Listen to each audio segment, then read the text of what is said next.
everyone. This is S.J. Thomason with Christian-apologist.com. And today I'm going to talk about Jesus' resurrection.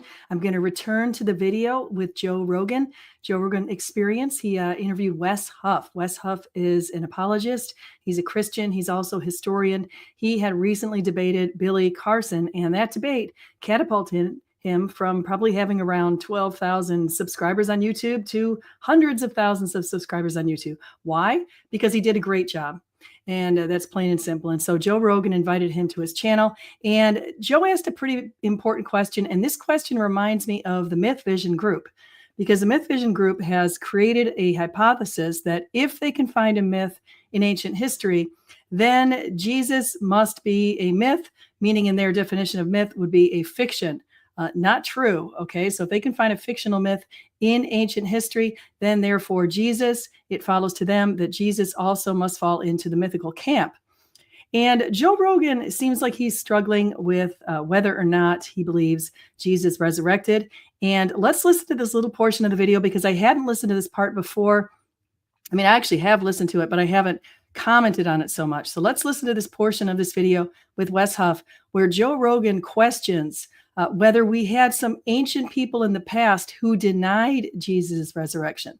Obviously, we have a lot in support of it, but they're wondering, do we have people who denied the resurrection? And so let's listen to what Wes Huff says. And then I'm going to tell you a little bit about Gary Habermas's minimal facts.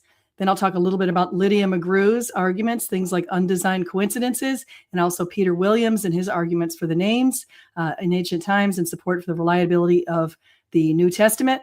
And the maximal facts is what she's talking about. And then I think what I think is the rock star biggest support that we have for Jesus' resurrection. To me, it's not the minimal facts or even the undesigned coincidences or even the coincidence in names and places and all that kind of stuff, the reliability of the Old Testament or the New Testament. Instead, I find this other piece of evidence incredibly compelling. What is it? What is it? Well, stay tuned. You'll have to stay tuned to find out.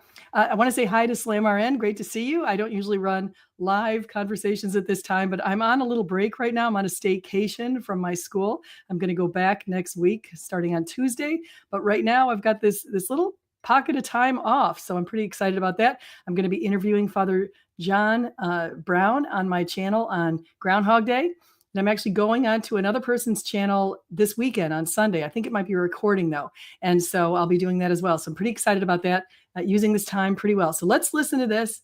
The Shroud is really good. Actually, it's not the Shroud, but I do think with the new evidence coming out on the Shroud of Turin, which even people like Mel Gibson heard about, I think that you should really look into that. I think a lot of people haven't looked into it.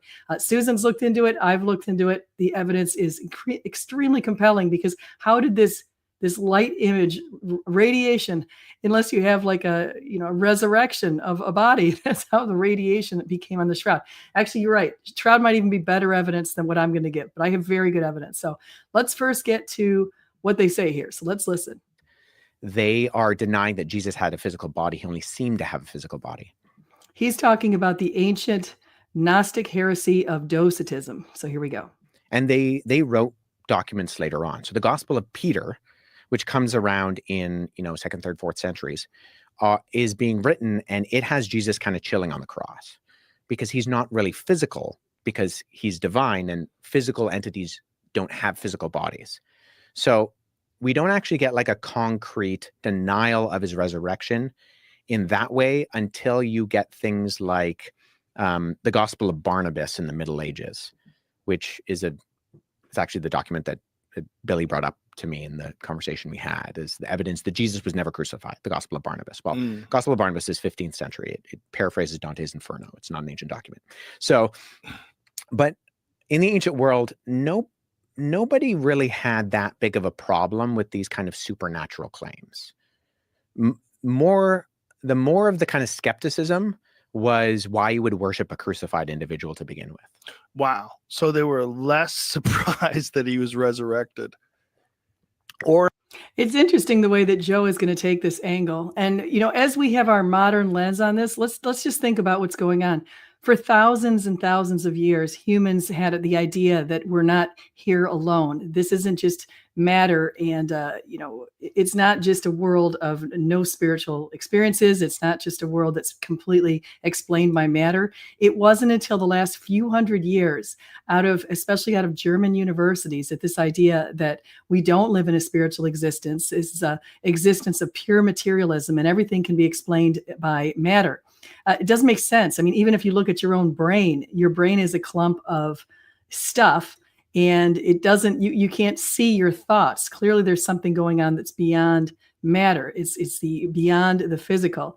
And so Joe, unfortunately, I think is got that late mindset, the German mindset, I might say, where it started from, but it's continued today, of denying that there's a supernatural existence, that everything can be explained in natural terms. So it's an interesting twist here. Let's listen to how Joe takes this piece of information that the ancients actually believed in the supernatural. How does he square that in his mind? Let's see what he says. Or that you would worship a crucified like teacher was just seen as silly because it's so humiliating to be crucified. Yeah. And that like a God would let himself go through this. Right. Like what are you talking about? In fact, the ancient world didn't really have a problem with supernatural events. There is an ancient writer who mocks Christianity, and he particularly mocks Christianity in saying that, of course, Jesus did miracles because Jesus had a childhood in Egypt. And he goes, all of those Egyptians are magicians anyways. So he just learned the magic when he was a child.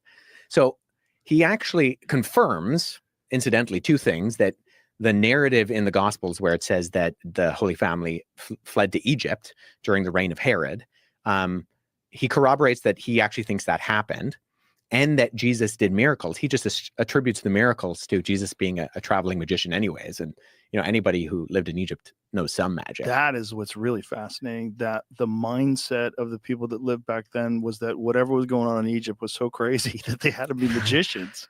Yeah, but everybody believed in supernatural events. Like there's no such thing as like a secular work in the ancient world. Even Plutarch, who's one of the most famous biographers in the ancient world, he wrote 90 biographies, of which 60 still survive today. He was a priest of Apollo. So like he's already assuming that the gods exist, that crazy things are going to happen in the world. And so they didn't have a problem with people doing miracles or crazy things happening. Well, that's also why it's so interesting trying to put your mind into the context of people that lived back then when you try to interpret what these stories were all about, because they did believe in things that weren't real. So when they talk about this thing that we're supposed to believe is real, when you have all this evidence that they believe things that aren't true. Yeah. It's interesting. But what Joe's not getting here is they believed that what they did believe was true. They didn't believe that they're holding untrue beliefs. I mean, that's something really important to take into account. Their beliefs were based on what they faithfully thought was the truth.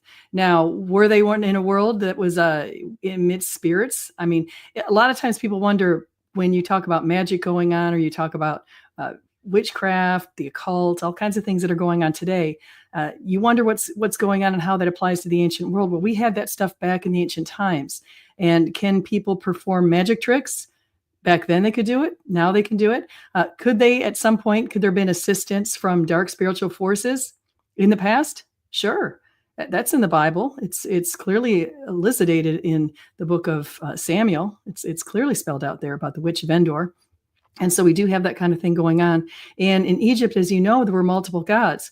Now, is that consistent with what we say in the Bible? Yeah, it is. If you look at Psalm 82, Psalm 82 talks about God standing in the divine council amongst the gods. The gods were lesser gods. They weren't to be worshipped. They were spirits, spirit forces. And the spirit forces had been given according to Psalm 82 and according to other verses that have been explained, like Deuteronomy 32 and Genesis 6. This was explained by Michael Heiser pretty well.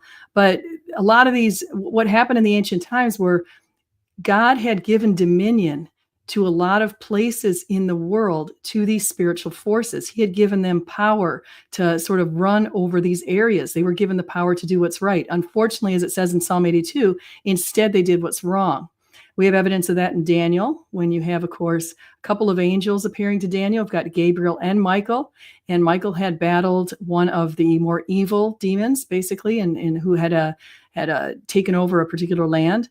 And one of the things that Jesus did, and this was also pointed out by Michael Heiser in Unseen Realm, is Jesus went out, and cleared it all out. He basically took back power upon his crucifixion and resurrection.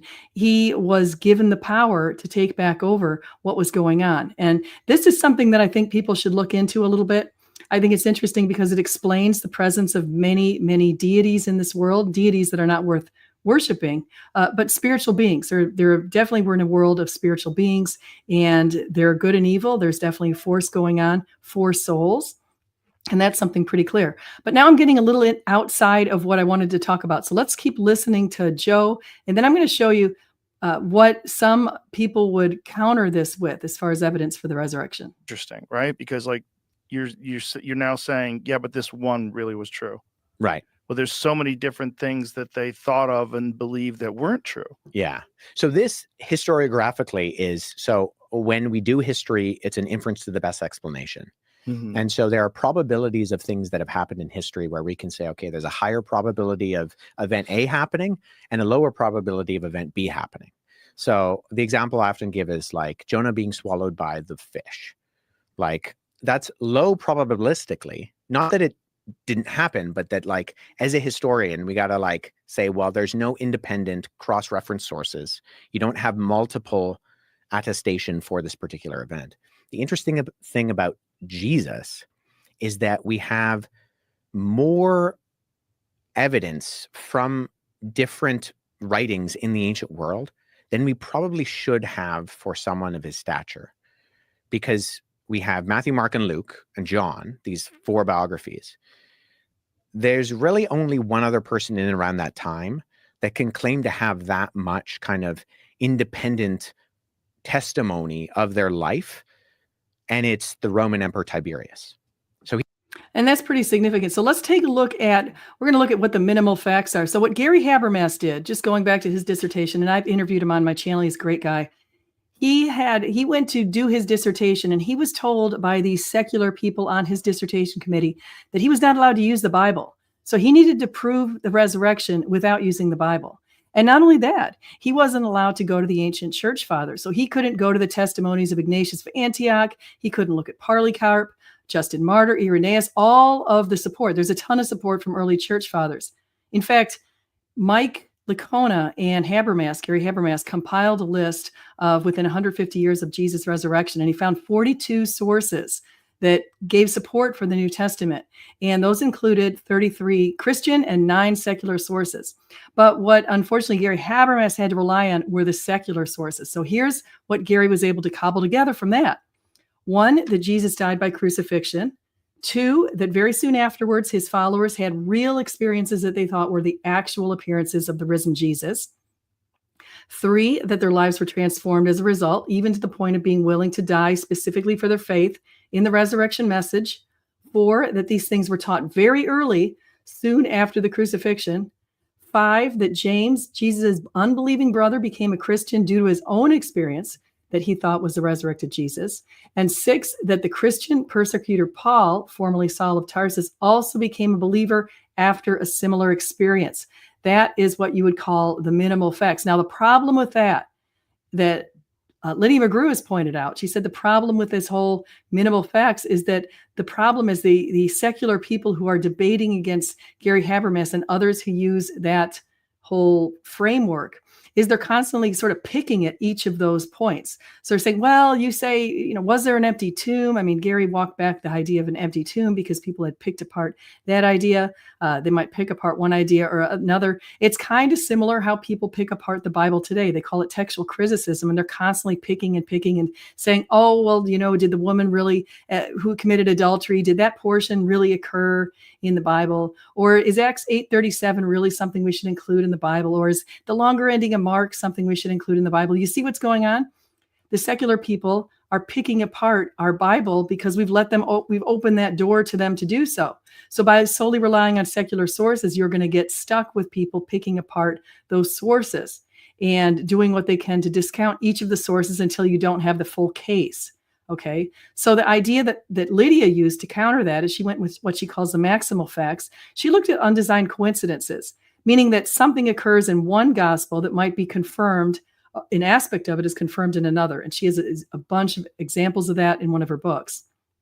Others have also followed that, like J. Warner Wallace. He's also looking at that kind of stuff.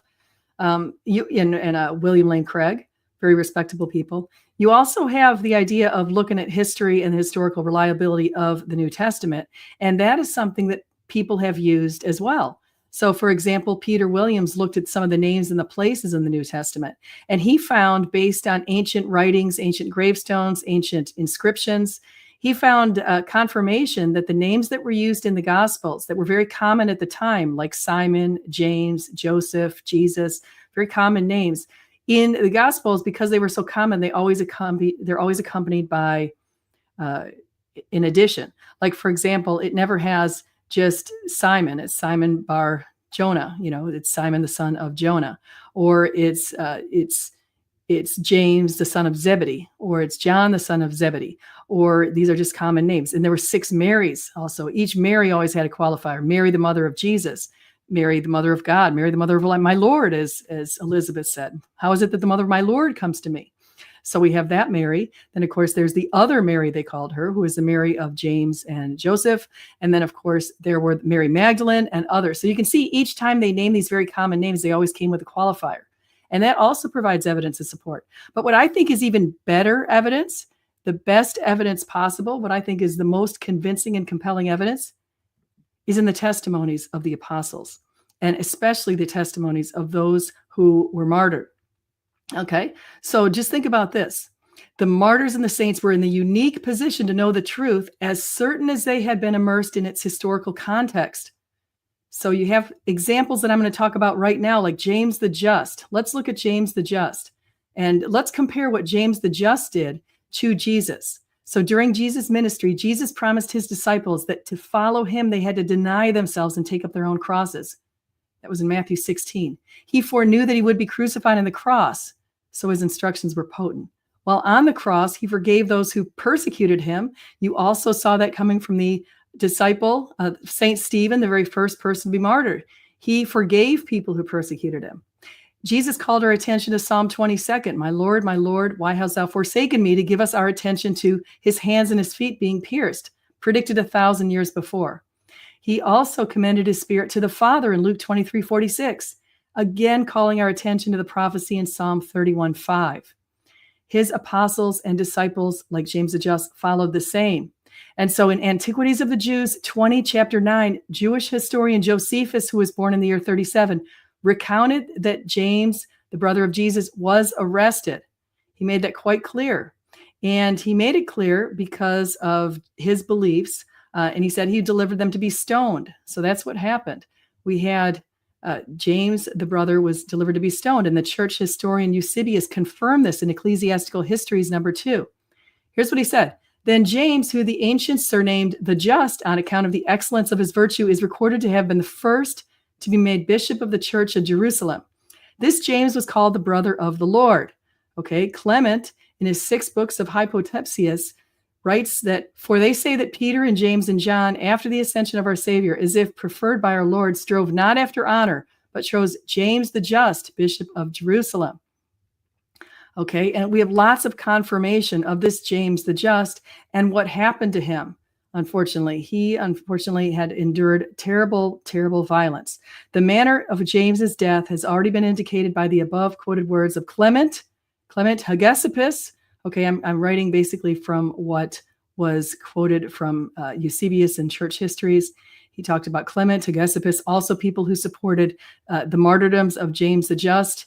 And we also have exactly what happened. Okay, so he said he alone was permitted to enter in the holy place. James was a very holy person. And unfortunately, he was, quote, "The manner of James's death has already been confirmed. Here's what, as he was thrown from the pinnacle of the temple and was beaten to death with a club." But Hegesippus, who lived immediately after the apostles, gives the most accurate account in his book of his memoirs. He says, James, the brother of the Lord, succeeded to the government of the church in conjunction with the apostles. He has been called the Just by all the time from our Savior to the present day, for there were many that bore the name of James. He was holy from his mother's womb, and he drank no wine nor strong spirit, nor did he eat flesh. No razor came upon his head. He did not anoint himself with oil, and he did not use the bath. Okay, so he entered the stuff. He was very holy, and unfortunately, he was martyred. Another one who was martyred was Ignatius of Antioch. Ignatius was a disciple of John, and he was the bishop of Antioch, and he wanted to be martyred. He actually wanted to be martyred. And he's constantly writing letters to the churches. He wrote 7 official epistles to the churches where he talked about how he wanted to be eaten up by the animals. He wanted to be killed. And he confirmed that. So the bottom line that I'm trying to point out here is that people who were immediate apostles of Jesus, or they knew the apostles of Jesus, they were in the living time of the resurrection of Jesus. They were around at that time. Not only did they believe it, but they were willing to give their lives in self-sacrifice for it. People like Paul Ogia have commented on something like this and have said, oh, well, do you have evidence that they were offered the opportunity to recant? Well, sure.